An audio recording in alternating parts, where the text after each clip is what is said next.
Good morning students, आपका स्वागत है आपके अपने चैनल अकाउंट्स वाला पर। और मैं साकेत सर, आपका मैथ्स फैकल्टी, मैथ्स गाइड। हम लोग आज आपके साथ खड़े हैं सफलता टेस्ट सीरीज डे 6 में।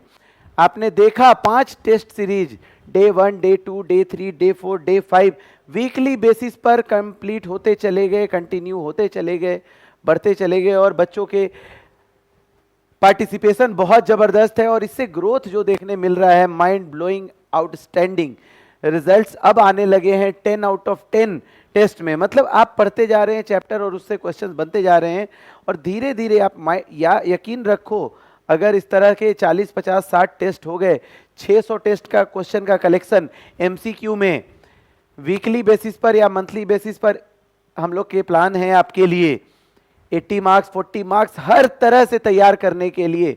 जस्ट इमेजिन, मैथ्स में जो 100 आउट ऑफ 100 की स्ट्रेटजी बनती है ना, वो इसी तरह से बनती है। तो आज हम शुरू करते हैं।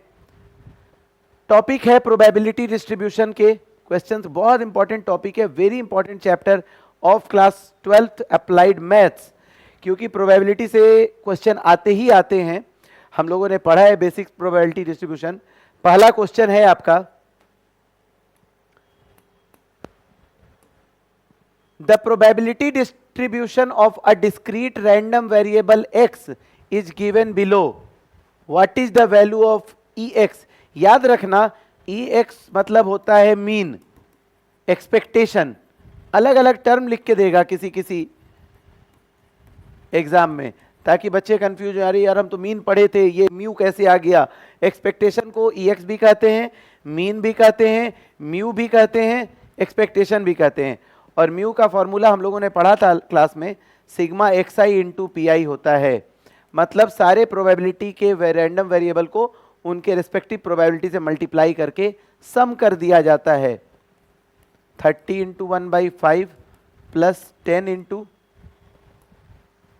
3/10 माइनस 10 इंटू 1/2। ये थोड़ा सा कुछ ये टेक्निकल एरर है क्या, बार बार भाग जा रहा है। अरे भाई, अगला क्वेश्चन बनाने का टाइम तो दो, इस कंप्यूटर भी फास्ट हो गया है हम लोग से। 6 प्लस 3 माइनस 5, 9 माइनस 5 4, 4 यानी कि बी। आपका ऑप्शन बी करेक्ट हो गया। एक चीज गौर करने वाली बात है, यहां पे मैं क्वेश्चन देखा बनाते हुए तो अचानक से ध्यान में आया, बहुत बच्चे कंफ्यूज होंगे, -10 हो सकता है क्या? यस, हो सकता है। प्रोबेबिलिटी में नहीं हो सकता है, वेरिएबल तो हो सकता है एक्स। -10 लॉस के केस में लिया जा सकता है। हर वो चीज जो निगेटिव सेंस में जाती है वो माइनस लिया जाता है। प्रोबेबिलिटी कभी भी निगेटिव नहीं होगा, वो 0 से 1 के बीच में ही रहेगा। नेक्स्ट है expectation of x square. E x square बहुत सिंपल, सेम फॉर्मूला लगा लो, sigma x square p i. मतलब एक्स को स्क्वायर करके प्रोबेबिलिटी से मल्टीप्लाई कर दो। 1 square into 1/10 plus 2 square into 1/5 plus 3 square into 3/10 plus 4 square into 2/5। मतलब मीन का हमेशा रूल यही रहेगा, एक्स रहे, एक्स स्क्वायर रहे, एक्स क्यूब रहे। तो क्या हो जाएगा बाबू, 1 प्लस 4 2 जा 8, 9 प्लस 27 36 प्लस 16 और 4 जा 64, 100/10 दैट इज इक्वल टू 10। मतलब हमारा हो गया आंसर डी। मतलब सिंपली ऐड करना, सब्ट्रैक्ट करना, मतलब क्वेश्चन घुमा के देगा, आपको प्रिपेयर रहना है कि हमें कैसे अप्रोच करना है। Next case based question. एक एक्स है, let x be the random variable which counts the number of hours of a student of class 12 studies. X has a probability distribution form where k is constant. X is equal to 0. जब x 1 है तो value हो जाएगा 2k, जब 2 है तो 3k, otherwise 0। मतलब ऐसे एक नंबर बना लेते हैं समझने के लिए। इसका प्रोबेबिलिटी डिस्ट्रीब्यूशन टेबल x है, ये हमारा px है। समझ में आ रहा है? 0 1 2 0 1 2 अदरवाइज, मतलब अदरवाइज मतलब 2 के अलावा कोई भी वैल्यू हो, एनी वैल्यू। 0 पे k है, 1 पे 2k है, 2 पे 3k है और अदरवाइज पे 0 है। तो find the value of k। तो याद रखना है सम ऑफ ऑल द प्रोबेबिलिटी हमेशा 1 होता है। किसी डिस्ट्रीब्यूशन का मतलब हुआ कि सारे प्रोबेबिलिटी को जोड़ेंगे तो 1 आना चाहिए, यानी कि k plus 2k plus 3k is equal to 1, 6k बराबर 1, देयरफॉर k बराबर 1/6। तो 1/6 है क्या ऑप्शन में? यस है, तो सी हमारा ऑप्शन हो जाएगा। नेक्स्ट, इसी वैल्यू पे find the probability of distribution of x less then 2। अब हम 0 को वापस ले आते हैं प्रोबेबिलिटी डिस्ट्रीब्यूशन को। ये बार बार हैंग क्यों कर रहा है, ये वैल्यू बदल क्यों जा रहा है, व्हाटएवर। अब इसको हम लोग बनाने के बाद इसको रिपेयरिंग में डालेंगे। अदर, इस पे k था यानी 1/6, 2k था यानी कि 2/6, 3k था यानी कि 3/6। बाद में इसको सिंप्लीफाई करेंगे सॉल्व करने के बाद। Find the value of x less than equal to 2। P x less than equal to 2 का क्या मतलब हुआ बाबू? 2 से छोटा, x बराबर 0 1 और 2, सारे प्रोबेबिलिटी को निकाल के जोड़ दीजिए तो कितना आ जाएगा? ये अभी हम लोगों ने जोड़ा था, ये सारा वैल्यू 1 आ रहा है, तो ये हो गया 1, यानी कि आंसर हो गया ए। 1 तक का पूछता तो 3/6 हो जाता, 0 पूछता तो 1/6 हो जाता।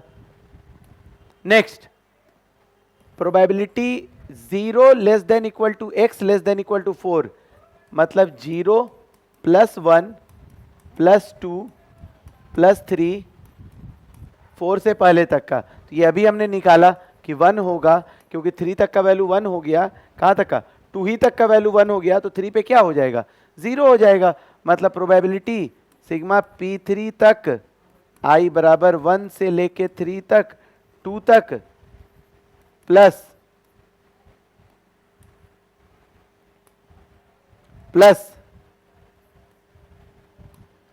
ये हैंग करना नहीं छोड़ेगा, प्लस P3 के आगे जितना भी वैल्यू जुड़ेगा वो सारा 0 हो जाएगा, यानी कि 1 + 0 1, यानी कि ऑप्शन हो गया हमारा ए अगेन। तो इस तरह से क्वेश्चन आपको देगा, कंफ्यूज करेगा। नेक्स्ट पे आ रहे हैं, ये थोड़ा स्लाइड बार बार घसक जा रहा है, डोंट नो व्हाई। एक प्रोबेबिलिटी डिस्ट्रीब्यूशन है x बराबर r, बाइनोमियल डिस्ट्रीब्यूशन। याद रखना NCR p to the power r q to the power n minus r होता है।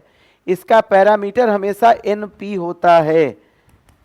बाइनोमियल डिस्ट्रीब्यूशन में सिर्फ 2 पैरामीटर होते हैं, n और p। अब हम देखते हैं कि कैसे काउंट करेंगे। p प्लस क्यू का पावर n बराबर 1 दिया हुआ है हमारा value. A coin is tossed 6 times and getting head is considered a success। तो n बराबर 6 है और getting head is a success, success को p से डिनोट करते हैं और q हो गया हमारा 1/2। तो पैरामीटर कौन हो गया? n और p, यानी कि 6 और 1/2 हमारा बाइनोमियल क्या हो गया? 6 और 1/2, यानी कि ऑप्शन बी। याद रखना सक्सेस हमेशा p से, फेलियर हमेशा q से। नेक्स्ट क्वेश्चन पे चलते हैं। गेटिंग एटलीस्ट 4 हेड, मतलब कम से कम 4, मतलब P4 P5 और P6। तो 6C0 NCR, P का पावर R, Q का power square, NCN minus R। अब इसको देखो, इतना लंबा सॉल्व करने की जरूरत नहीं है, बहुत सिंपल है। 1/2 का पावर 6 तीनों में से कॉमन निकाल लो। 6C4 6C5 6C6, 1/2 to the power 6, 6C4 होता है आपका 20, 6 1 27 बटा 64। ऑप्शन तो दिख नहीं रहा है, लगता है कुछ कैलकुलेशन एरर है। एक बार हम लोग चेक कर लेते हैं क्यों वैल्यू नहीं आ रहा है। 64 शायद 15 होता है। ये बार बार घसक क्यों जा रहा है, एडिटर साहब को बोलना पड़ेगा इसका रिपेयरिंग कराने के लिए। बार बार स्लाइड भाग जा रहा है, देखिए कोई बात नहीं है, एडिटर साहब हमारे इसको देख लेंगे हम लोग। 15 6 19 1 20, काफी परेशान कर रहा है। Anyways 22/64, that is 11/32 by mistake, that is option C. Now next slide पे चलते हैं हम। probability of getting exactly 4 head, मतलब सिंपली P4 पूछ रहा है, तो 6C4 1/2 का पावर 4 1/2 का पावर 2, 6C4 अभी हम लोगों ने निकाला 15, 1/2 का पावर 6 मतलब 15/64। ये NCR कैसे निकालते हैं बाबू, 6 factorial by 4 factorial into 2 factorial. NCR याद रखना n factorial by r factorial n minus r factorial. तो ये हो गया 15/64 जो कि हमारा है ऑप्शन नंबर ए। चलते हैं हम अपने लास्ट क्वेश्चन पर। px बराबर 0, 0 का मतलब 0 नहीं होता है, 0 का मतलब 0 हेड आने का probability 6C0 1/2 to the power 0 1/2 to the power 6, तो हो गया हमारा 6C0 1 होता है 1/2 का power 6, that is equivalent to 1/64 जो कि है हमारा ऑप्शन बी।